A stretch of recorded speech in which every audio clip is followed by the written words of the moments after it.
सुप्रभात बच्चों।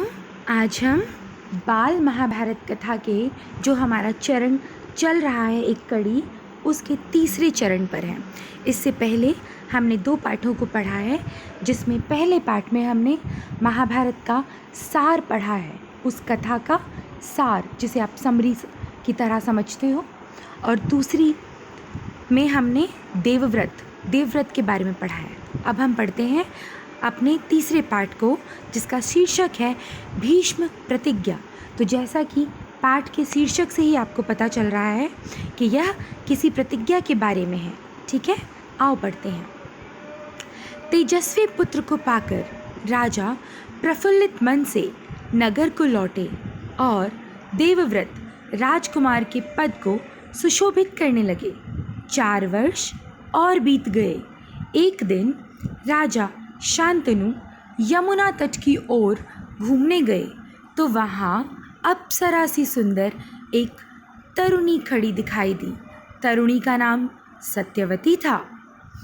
गंगा के वियोग के कारण राजा के मन में जो विराग छाया हुआ था, वह इस तरुणी को देखते ही विलीन हो गया, अर्थात खत्म हो गया।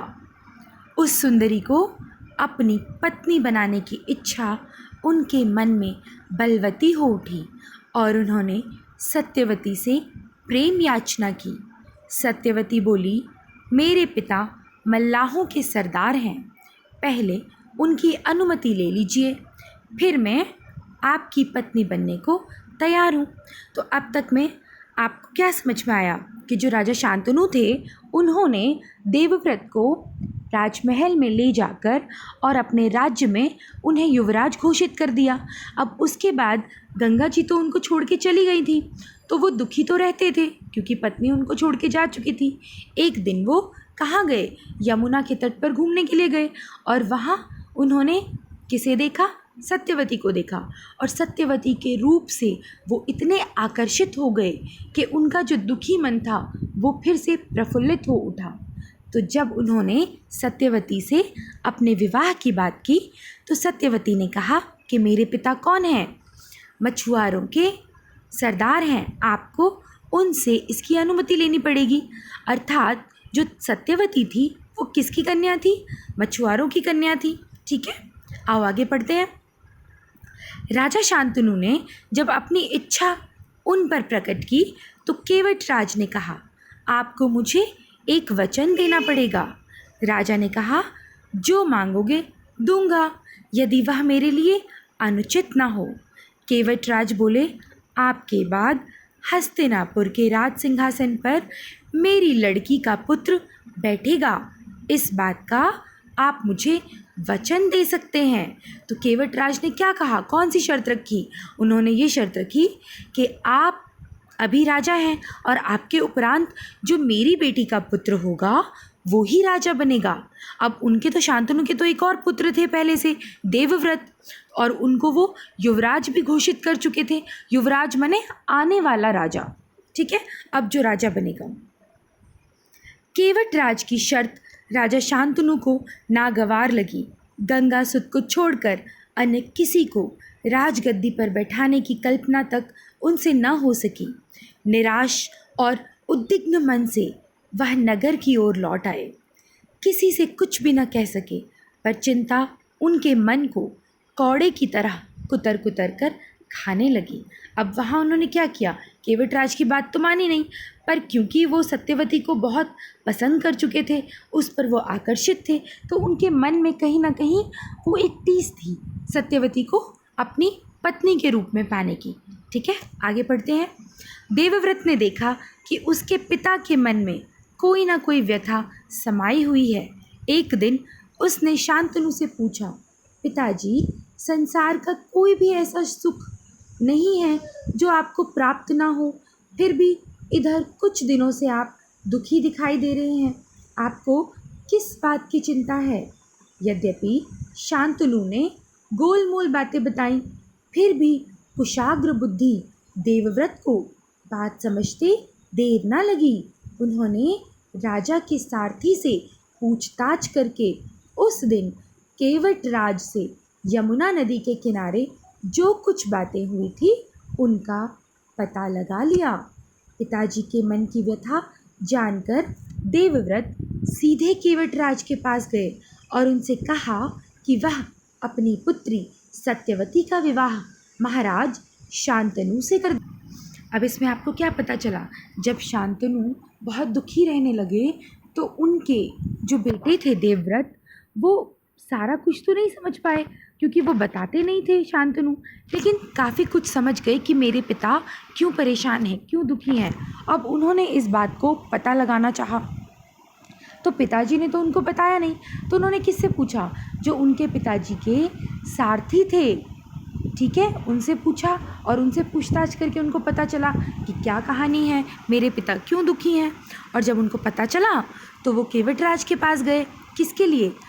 शांतनु जी के लिए गए कि आप मेरे पिता से सत्यवती जी का विवाह करा दो। अब आगे पढ़ते हैं। केवटराज ने वही शर्त दोहराई जो उन्होंने शांतनु के सामने रखी थी। देवव्रत ने कहा, यदि तुम्हारी आपत्ति का कारण यही है तो मैं वचन देता हूँ कि मैं राज्य का लोभ नहीं करूँगा। सत्यवती का पुत्र ही मेरे पिता के बाद राजा बनेगा। ये किसे कहा उन्होंने? उन्होंने केवटराज को कहा। किसने? देवव्रत ने, क्योंकि राजा तो घोषित कर चुके थे। कौन घोषित कर चुके थे? शांतनु। किसे? देवव्रत को। लेकिन अब केवटराज की शर्त थी कि जो मेरी पुत्री का जो पुत्र होगा वही राजा बनेगा, तो दो राजा तो नहीं हो सकते। तो देवव्रत ने कहा कि आप चिंता मत करो, आपकी पुत्री का पुत्र ही राजा बनेगा। केवटराज इससे संतुष्ट न हुए, उन्होंने और दूर की सोची।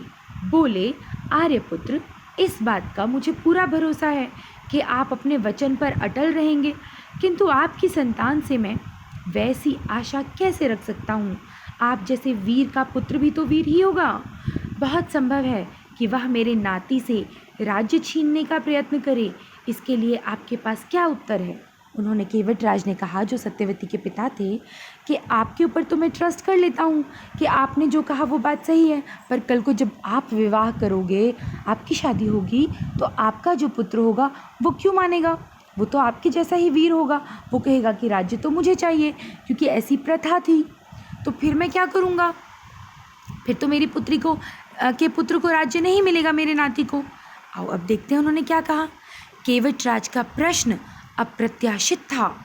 उसे संतुष्ट करने का यही अर्थ हो सकता था कि देवव्रत अपने भविष्य का भी बलिदान कर दें, किंतु पितृभक्त देवव्रत इससे जरा भी विचलित नहीं हुए। गंभीर स्वर में उन्होंने यह कहा, मैं जीवन भर विवाह नहीं करूँगा, आजन्म ब्रह्मचारी रहूँगा, मेरे संतान ही नहीं होगी। अब तो तुम संतुष्ट हो?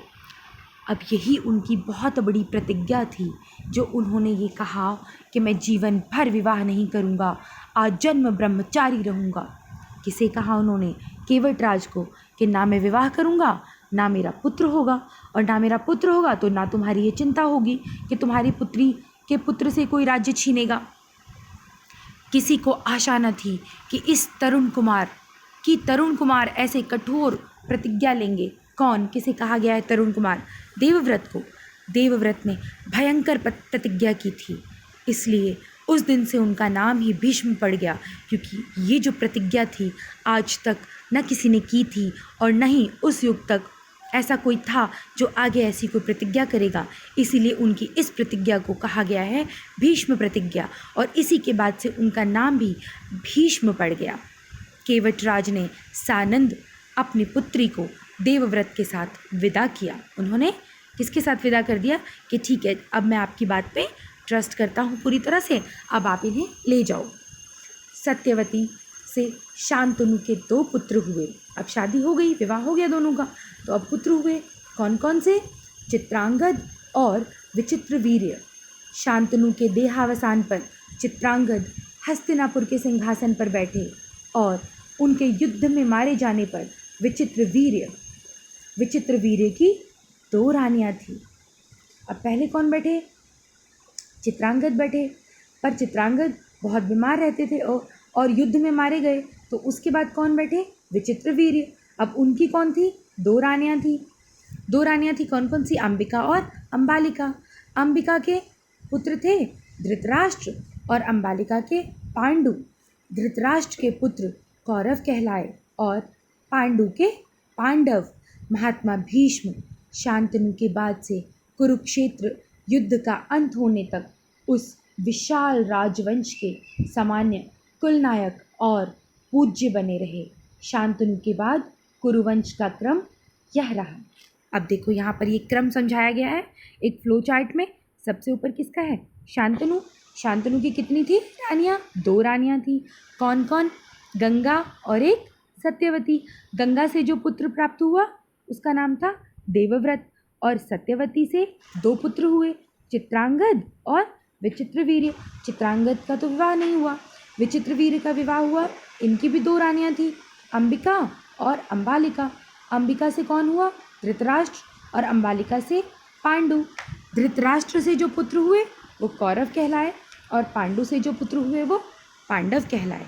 ठीक है, अब इसके बाद हम अगला चैप्टर अपनी अगली वीडियो में करेंगे। तब तक आप लोग इसको दोबारा से पढ़ना, और मैं आशा करती हूँ आपको बहुत अच्छे से समझ में आया होगा। धन्यवाद।